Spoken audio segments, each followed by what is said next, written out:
Hi everyone, welcome back to JPWHUTV. My name is John, your host as always. I hope you're all doing well and not sweating as much as I am. Bloody hell, it's hot here tonight.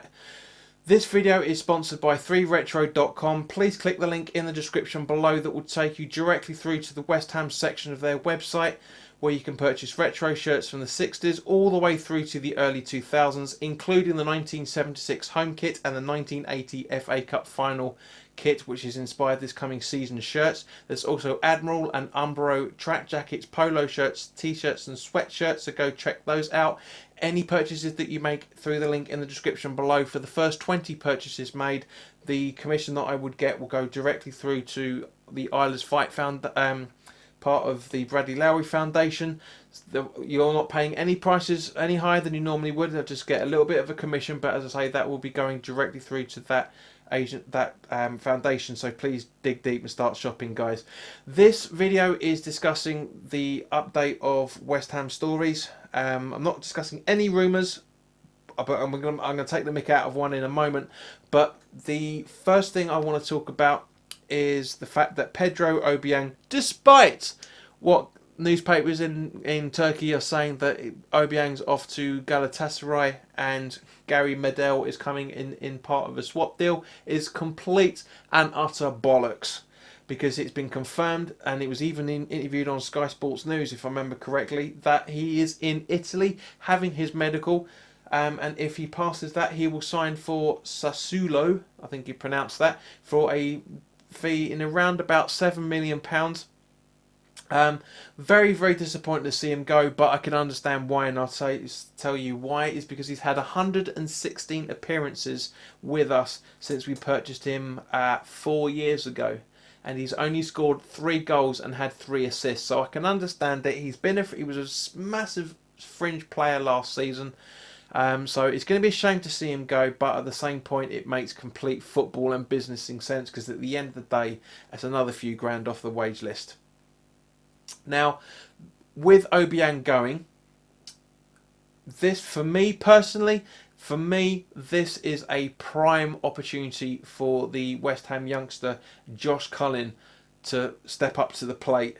Because how beautiful would it be, this is going to be quite romantic, but how beautiful would it be to have both Declan Rice and Josh Colin cementing themselves permanently this coming season in defensive midfield or holding midfield, which way you want to look at it. I think it'd be brilliant to have a core of academy kids there, because at the end of the day we've still got academy graduate Mark Noble in that position as well. So it'd be great to have Colin to fight for that place. There are stories coming out that he has been told he can stay and fight. He can stay and fight for his position, or he can leave. It's entirely up to him. Personally, I really think that he should stay. Yes, he's been getting a lot of attention from Charlton, where he was on loan last season, but this is a prime example, especially for this coming game against Fulham. Because even though it's a friendly, which I can't wait to go to, I still think there's going to be relative competition in there.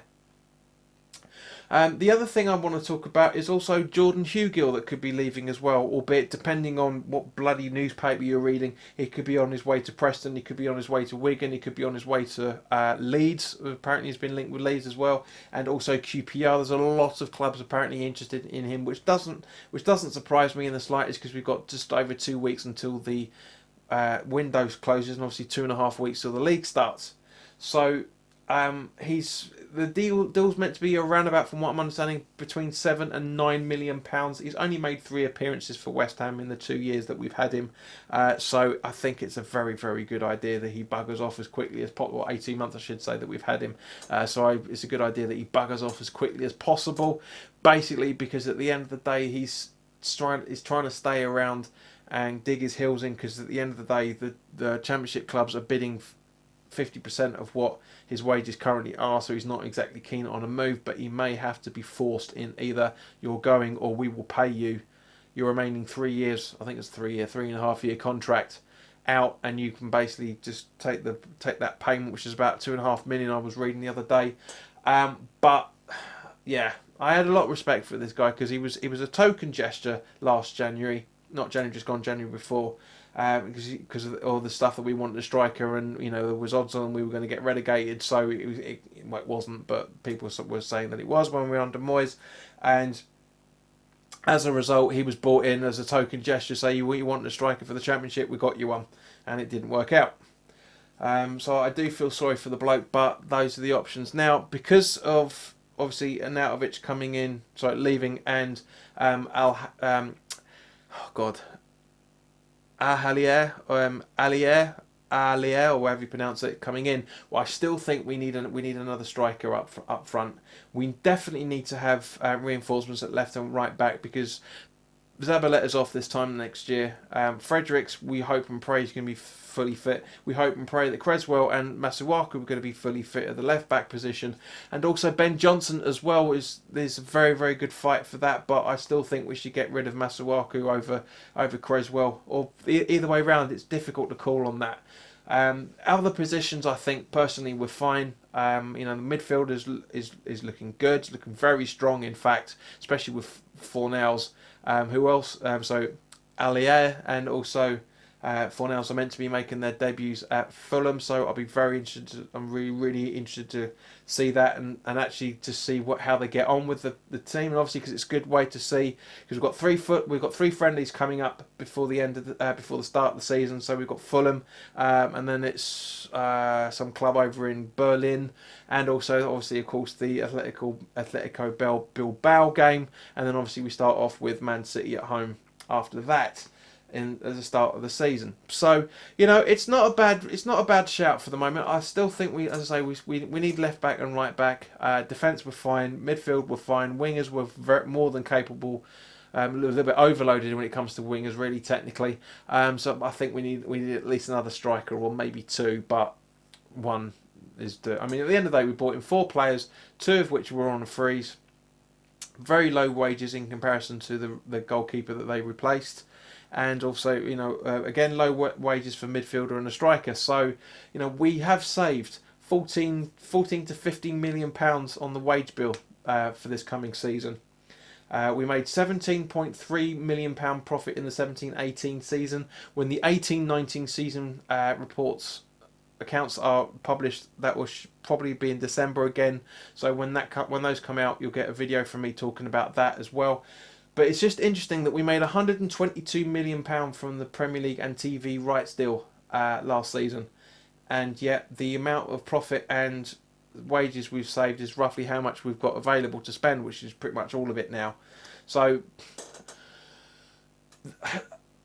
are the club looking to cut the club debt down even further? Because in the 17-18 season, it was confirmed that the debt was just under half of what it was the season beforehand. Yes, okay, there's a £50 million loan repayment that needs to be made because we took out an overdraft at the start of last season. So there's that.